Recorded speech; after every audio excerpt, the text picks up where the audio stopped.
My name is James. I'm fed up with incompetent people. My beloved wife told me this one day. I work as a hotelier. Nowadays, to eliminate gender bias, my job is also referred to as hotelier. I've been in this profession for 11 years since I was 20, making me 31 now. Even though I work for a famous hotel group, the pay isn't great. I've always loved traveling, which led me to become interested in hotel management. I studied hotel-related subjects in junior college and was lucky enough to get a job with my current group after graduating. I acquired the necessary qualifications during my studies, thinking it would be an advantage for my employment. However, once I started working, I realized that qualifications and educational backgrounds weren't crucial. Being a hotelier seems like a professional job, but once you get the hang of it, much of it is mundane tasks that anyone could do. My work shifts aren't flexible, and I often have to work late at night. Work is non-stop labor and more physically demanding than one might expect. Despite the low pay, seeing the smiles of our guests is rewarding. However, when I first started, I did feel a gap between my ideals and reality. But this job has taught me some valuable things. One is that I became proficient in Spanish. Due to many international tourists, I learned not just textbook Spanish, but also how to communicate naturally. Another thing, and most precious thing to me, was meeting and marrying my wife, Lisa. I met Lisa 3 years ago. She transferred to my workplace from a distant land. Our group, with nationwide operations, often relocates employees. Lisa is a year older than me and has a short haircut. She seemed like a reliable, mature sister figure. Her occasional smiles were incredibly charming, and I gradually became smitten with her. After a year of pursuing her, we started dating. 2 years ago, we got married. We used the hotel's venue for our wedding and received grand congratulations from everyone. It was the happiest moment of my life. Lisa and I share a hobby, soft tennis. I played for about 6 years in a small team during middle and high school. In contrast, Lisa was skilled enough to compete in national tournaments. We often played tennis together on our days off, but I never won a match against her. We frequently teamed up for doubles tournaments, but I usually held her back, resulting in early exits. Yet, Lisa always kindly supported me. Despite not winning, playing tennis with her was genuinely enjoyable. However, one sentence from Lisa shattered my happiness. Actually, I'm pregnant with Bob's child. Seeing Lisa's downcast profile, my mind went blank. Bob is the hotelier team leader at our workplace. He's a very supportive person and turns 42 this year. He also played soft tennis, and we often talked about tennis together. He celebrated our marriage more than anyone, and most importantly, he is married. Bob and Lisa had an affair. I confronted her, but she remained silent, looking down. Then, after a while, she quietly said to me, "I really wanted to have my own child." Yes, Lisa and I couldn't have children. We tried fertility treatments with no avail, but she got pregnant with Bob after just one try. "I'll pay consolation money, so I want a divorce." Lisa's selfish words left me speechless. As I stood there agape, she continued, "I'm sorry for being so selfish, but you have to understand, I desperately wanted my own child. Even though it's with Bob, I finally got pregnant. I have a duty to raise this child. I'll pay any amount of consolation money. So please, let's pretend our marriage never happened, and I want you to find a new path with someone else." "What are you talking about? I don't understand a thing you're saying, Lisa." I tried repeatedly to convince her to reconsider, but her resolve was firm. I felt a strength in her, not just as a woman but as a mother. I realized I might not be able to hold her back. Driven by intuition, I lashed out at her in anger.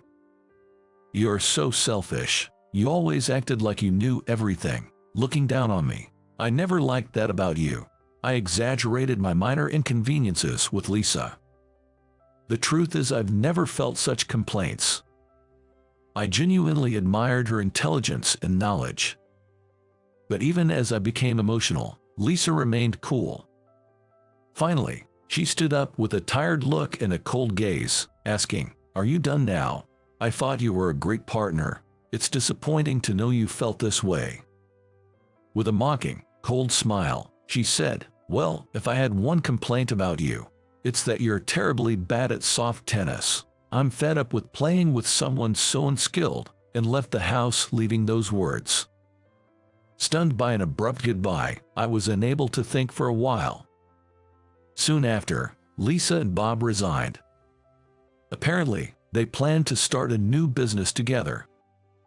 Bob probably had some savings, and Lisa was actually from a wealthy family, so they casually paid me consolation money and left as if nothing had happened.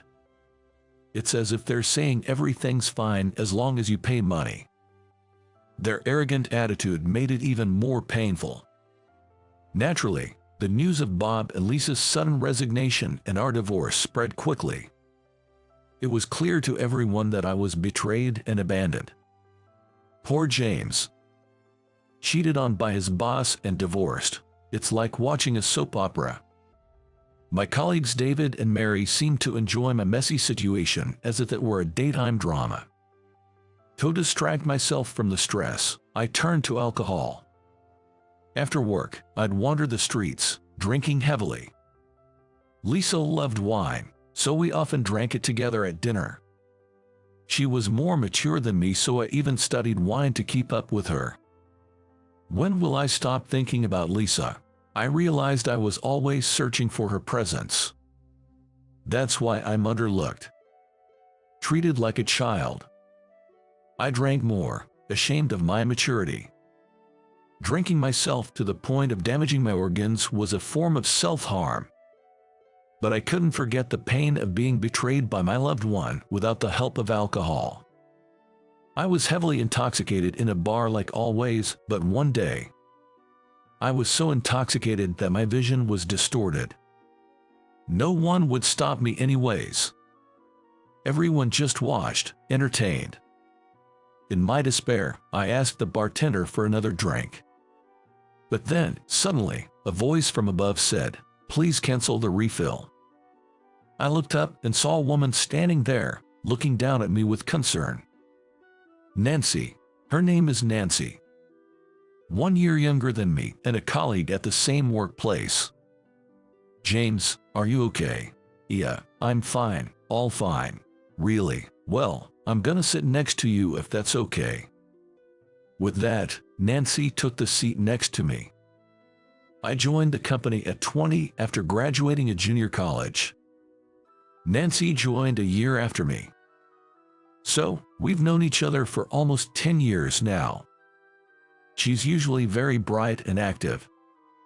Even at work, she teases me, despite being younger, always mocking me playfully.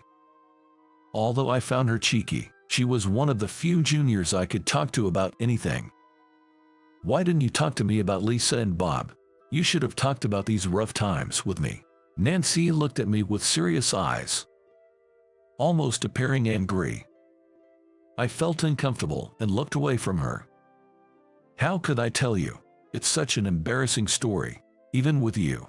The idea of telling someone my wife was taken by my boss was humiliating. But Nancy insisted, "That's why you should tell me," and leaned in close to me, showing her earnestness. "You'll ruin your health if you keep drinking like this, James." When I muttered an apology, Nancy briefly replied, "Just keep that in mind." Then we chatted about silly things, and then found myself complaining about Lisa to her. I'll never forgive those two. It's terrible for the child, born out of an affair. Nancy nodded and listened to me, even when I spoke in a rough manner. "Well, it's not the child's fault, though." When I said that, Nancy smiled happily for some reason. "What's with that look?" "Nothing. I was just thinking about how kind you are, James." She smiled teasingly, as usual. Good grief. Always being mocked by Lisa, and now you. I was cruelly dumped, you know. She left me because we couldn't have kids, and during soft tennis, she told me she was fed up with playing with someone so unskilled. I spoke bitterly, and Nancy, looking down at me with moist eyes, said, "Shall I give it a try?" Huh. In the dimly lit bar with small orange bulbs as its light source, Nancy's expression seemed stunningly attractive. The day after, also my day off, I was out with Nancy. At the tennis court. "Hey, Ja." Nancy swung her racket with a shout. "You're terrible." I laughed, and she fired back, "What do you mean?" swinging her racket even more vigorously. Nancy had asked that night, "Do you want to try me as your doubles partner?" With alcohol in my system, my mind briefly wandered to the wrong idea. Embarrassed by my adolescent-like fantasies despite being a divorcee, I focused on returning Nancy's shot. She returned my balls with Narvis-like movements. "Hey, Nancy, you're pretty good."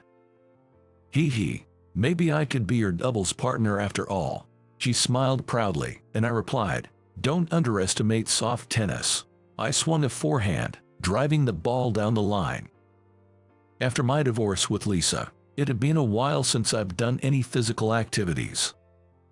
Thanks to Nancy, I was able to forget the unpleasantness during the day. From then on, Nancy and I occasionally played tennis when our ships aligned.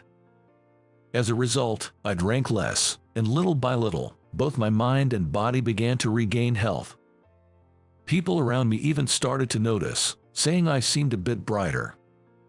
Indeed, I felt better physically, and I thought less about Lisa over time. All thanks to Nancy.